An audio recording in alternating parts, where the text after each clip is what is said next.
नमस्कार, मैं हूं आपके साथ नीलोफर अंसारी और आप देख रहे हैं V9 न्यूज।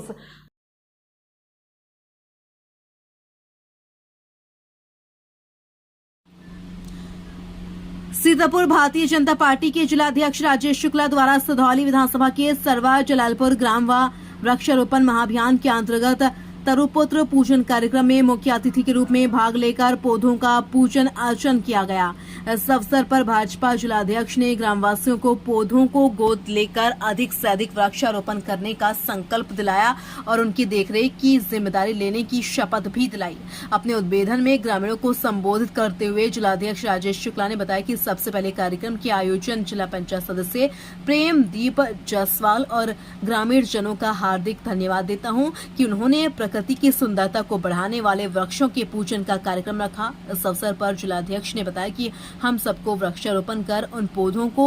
सहेजना भी है, जिससे आने वाले समय में हमारी पृथ्वी की ग्लोबल वार्मिंग से रक्षा हो सके और हमारी पीढ़ियां सुरक्षित रह सकें। सीतापुर से विनीत सिंह की रिपोर्ट। देखा था न कहीं इतने ज्यादा जाड़ा होता था, न कहीं इतनी ज्यादा गर्मी होती थी और बरसात भी इतनी ज्यादा नहीं होती थी जो कहीं मनुष्य को परेशान करे और हम सबको परेशान करे। ऐसा था कि नहीं था, लेकिन आज कहीं ना कहीं हम भटके अपने रास्ते से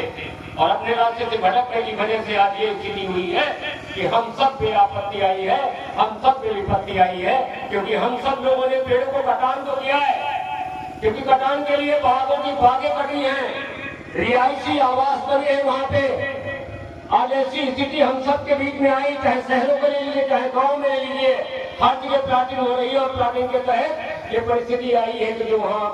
पेड़ लगे हुए वो सब कहीं न कहीं कट जा रहे हैं। आज हम सबको ध्यान देना होगा। हम सब सनातन संस्कृति के लोग हैं, हम सब सनातन धर्म को मानने वाले लोग हैं, हम सब पेड़ों में अपने आदरणीय देवी देवता को देखते हैं। जैसे हम नीम के पेड़ को जब देखते हैं तो हम ये कहते हैं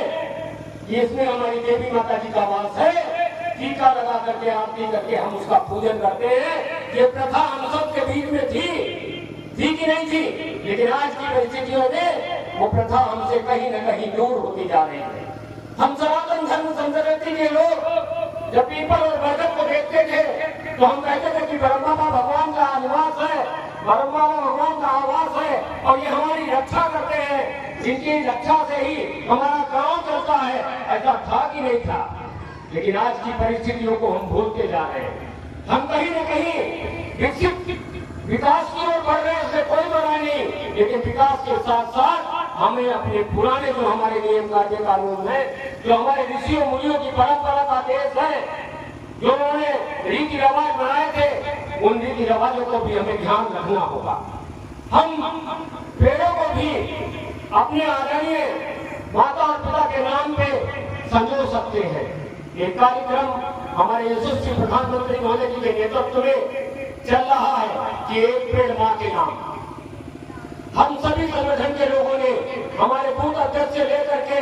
बूथ की समिति से लेकर के शक्ति केंद्र संयोजक और शक्ति केंद्र के पदाधिकारियों से लेकर के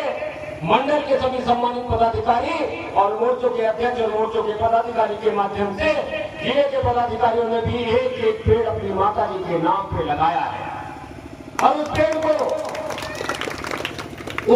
गोद लिया है उन्होंने कि इस पेड़ को मरने नहीं देंगे, इसकी रक्षा करेंगे। जो भी कार्यकर्ता की माता जी है उनको खड़ा करके लगाया है, जो सौभाग्यशाली व्यक्ति है और जिनकी माता जी नहीं है उनकी तस्वीर को लेकर के भी एक पेड़ लगाया है। ये इतना भावुक कार्यक्रम आदरणीय प्रधानमंत्री जी ने क्यों शुरुआत की? क्योंकि हम सब सनातन धर्म के लोग जब कोई काम करते हैं तो अपनी आगामी पीढ़ी के लिए काम करते हैं। अपनी आगामी पीढ़ी हमारी कैसे व्यवस्थित हो, कैसे सुसज्जित हो, कैसे ढंग से रहे, कैसे हमारा देश आगे बढ़े, कैसे भारत माता परम वैभव को प्राप्त हो, इसके लिए हम काम करते हैं। हम जब कभी भी काम करते हैं, कोई योजना बनाते हैं तो अपने बेटा और बेटी को ध्यान में रख करके योजना बनाते हैं कि नहीं बनाते, मैं आप सबसे भी जानना चाहता हूँ। हम अपने बेटा और बेटी को ध्यान में रख करके योजना बनाते हैं। हम एक मकान का भी निर्माण करते हैं जो 40 साल 50 साल 60 साल रहने की स्थिति में रहता है, लेकिन उस मकान को भी जब हम बनाते हैं तो हम बनाते हैं कि 2 पुत्र अगर हमारे हैं तो दोनों पुत्रों के लिए रहने की व्यवस्था हो जाए उसके अंदर। अगर इतना गंभीर है हम कि हम अपने परिवार के लिए, अपने दोनों पुत्रों के लिए रहने की व्यवस्था की बात करते हैं, तो हम इस देश में कैसे रहेंगे, इस समाज में कैसे रहेंगे, और वो पुत्र हमारे अपने कमरों में रहने के साथ साथ कैसे जलवायु में रहेंगे और कैसी व्यवस्था रहेगी पेड़ों की, इसके बीच में कैसे रहेंगे, ये भी हमको और आपको ही सोचना होगा।